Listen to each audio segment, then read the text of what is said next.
अस्सलाम वालेकुम dear students, I am Kaleem Khan. आज के इस लेक्चर के अंदर हम 1.5 एक्सरसाइज पढ़ेंगे और इस एक्सरसाइज का क्वेश्चन नंबर 4 को डिस्कस करते हैं। क्वेश्चन नंबर 4 के अंदर हमें ए और बी मैट्रिक्स गिवन है और एक हमें ये क्वेश्चन दिया गया है कि a into adjoint of a is equal to adjoint of a into a और डिटर्मिनेंट a इंटू i, ये तीनों आपस में इक्वल है। हमने इसको प्रूव करना है। फर्स्टली हम क्या करेंगे, जब से सवाल शुरू होता है, सवाल शुरू करने से पहले हमें ए का पता होना चाहिए और उसके अर्जेंट का पता होना चाहिए। हम जैसे ही उसका पहले हम लिखते हैं ए हमारे पास गिवन था, हम उसका अर्जेंट लेते हैं। और व्हाट इज अर्जेंट? अर्जेंट का आपको पता है, मैंने प्रीवियस लेक्चर के अंदर बताया है कि डायगोनल एंट्रीज की प्लेस चेंज कर दें, 6 1 की जगह पर 1 6 की जगह पर, और नॉन डायगोनल एंट्रीज के साइन चेंज कर दें। अगर वो दोनों पॉजिटिव है तो दोनों नेगेटिव हो जाएंगे, अगर एक पॉजिटिव है एक नेगेटिव है तो जो पॉजिटिव है वो नेगेटिव हो जाएगा, जो नेगेटिव है वो पॉजिटिव हो जाएगा। यानी नॉन डायगोनल एंट्रीज के साइन चेंज करने हैं और डायगोनल एंट्रीज की अपने प्लेस चेंज करनी है। ये होगा हमारा अर्जेंट। अब क्या है हमारा पहला हिस्सा, ए इंटू अर्जेंट ए, यानी इन दोनों को क्या करना है, मल्टीप्लाई करना है। और आपको पता है कि मल्टीप्लाई कैसे होता है, और दो मैट्रिसेस की मल्टीप्लिकेशन पहले ये चेक करना होता है कि these are conformable for multiplication, क्या ये आपस में मल्टीप्लाई भी हो सकते हैं या नहीं हो सकते। और इसको देखने के लिए क्या हमने सिनेरियो बनाया था, वो ये कि पहले मैट्रिक्स में सी यानी कि कॉलम और दूसरे मैट्रिक्स में रो, नंबर ऑफ रोज हमने देखना होगा कि इनके नंबर ऑफ कॉलम्स इसके नंबर ऑफ रोज आपस में इक्वल है। अगर ये दोनों के इसके कॉलम और इसके रोज आपस में इक्वल होंगे तो ये आपस में मल्टीप्लाई हो सकते हैं, अदरवाइज ये मल्टीप्लाई नहीं हो सकते। तो इसमें 2 कॉलम है और 2 रोज है, मल्टीप्लाई होंगे। और मल्टीप्लाई करने का क्या तरीका है कि पहली रो को आपने उसी कॉलम से मल्टीप्लाई करना है, पहले एलिमेंट को पहले से और दूसरे एलिमेंट को दूसरे से। 1 मल्टीप्लाई बाय 6 प्लस दरम्यान में प्लस लगाना है, और 2 मल्टीप्लाई बाय -4। अब फिर दूसरी रो को उसी कॉलम से मल्टीप्लाई करेंगे, नीचे लिखेंगे 1 multiply by 6 plus 4 multiply by -4, sorry 6 multiply by -4। अब इस कॉलम को आपने नहीं अब कुछ कहना, जैसे आपने इधर आपने लिखा था, अब आपने इस रो को आपने इस कॉलम से मल्टीप्लाई करके यहां लिखना है 1 मल्टीप्लाई बाय -2 और 2 मल्टीप्लाई बाय 1, और सिमिलरली 2 मल्टीप्लाई बाय -4 और 6 मल्टीप्लाई बाय 1। ये आपने मल्टीप्लाई कर दिया जो आप पहले लेक्चर्स में आप पढ़ चुके हैं। मल्टीप्लाई करने के बाद इसे सिंपलीफाई करें, और सिंपलीफाई करने से 6 माइनस 8 यानी कि प्लस का 6 और माइनस का 8, और 6 4 का 24 माइनस 24 और 2 1 का 2 माइनस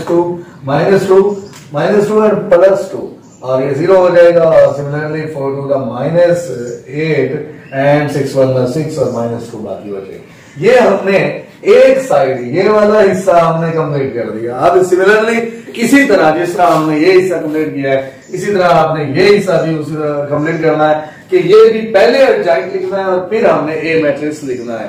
जैसे ही हम पहले अर्जेंट और ये मैट्रिक्स लिखते हैं, फिर वही बात आ जाती है कि these are conformable for multiplication, क्या ये आपस में मल्टीप्लाई हो सकते हैं या नहीं हो सकते। मैंने देखा कि ये दोनों आपस में मल्टीप्लाई हो सकते हैं, पहले के कॉलम और दूसरे की रोज इक्वल है और इक्वल होने की वजह से मल्टीप्लाई होंगे। और पहली रो को आपने पहले कॉलम से 6 multiplied by 1 plus -2 multiplied by 4, फिर दूसरी रो को उसी कॉलम से ये आपने छुपा देना है, दूसरा column -4 multiply by 1 and 1 multiply by 4, फिर ये वाला कॉलम छुपा देना है। अब इससे मल्टीप्लिकेशन यानी कि 6 मल्टीप्लाई बाय 2 और 2 मल्टीप्लाई बाय -6 और -4 multiply by 1 and 1 multiply by 6।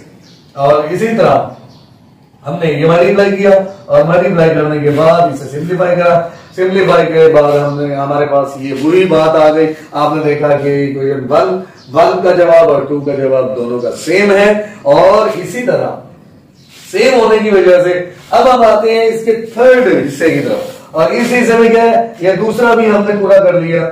और अब हम तीसरे की तरफ आएंगे, तो ये है determinant of A into I. Determinant of A into I, इसका मतलब है आई क्या है, आई मैट्रिक्स जो है वो आइडेंटिटी मैट्रिक्स होता है, यानी कि 1 0 0 और 1 2 by 2 का आइडेंटिटी मैट्रिक्स।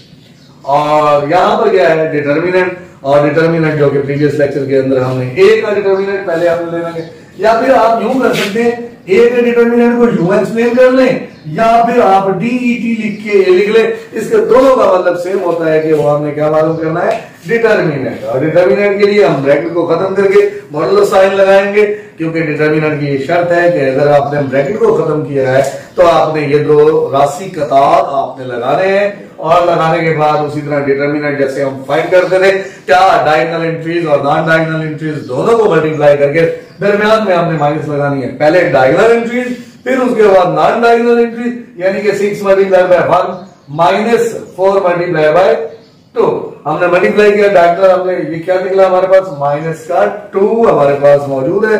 तो इसका मतलब ये कि डिटर्मिनेंट जो है वो माइनस का 2 है।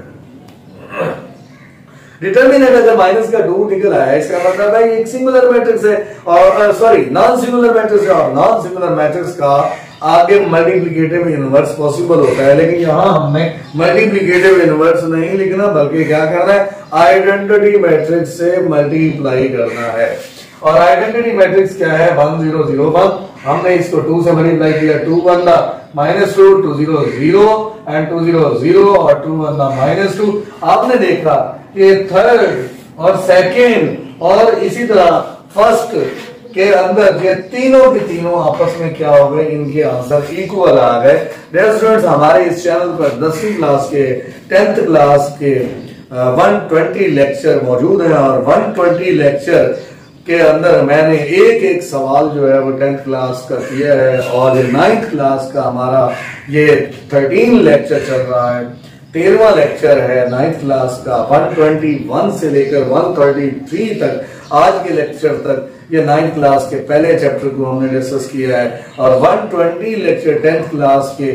और मैंने बीच में 2-4 लेक्चर ऐसे भी दिए हैं, जैसे कि थ्योरम के लेक्चर हैं, how to solve theorem, how to attempt theorem, हम कैसे लर्न कर सकते हैं थ्योरम्स को, और उनके अंदर जो पेचीदगियां थ्योरम्स की हैं वो भी मैंने डिस्कस की हैं, और VIP मेथड से मैंने बहुत अच्छे तरीके से मैंने उसको एक्सप्लेन करके, ताकि बच्चों को थ्योरम के अंदर भी कोई परेशानी ना हो। और इसी तरह नई स्कीम 2023 की यहाँ पर अपलोडेड है, आपके प्रीवियस लेक्चर के अंदर आप जरा देखें मेरी वीडियोस को, वहां पर 9th क्लास की भी मैंने स्कीम दी है, और 10th क्लास की भी मैंने स्कीम दी है 23 की।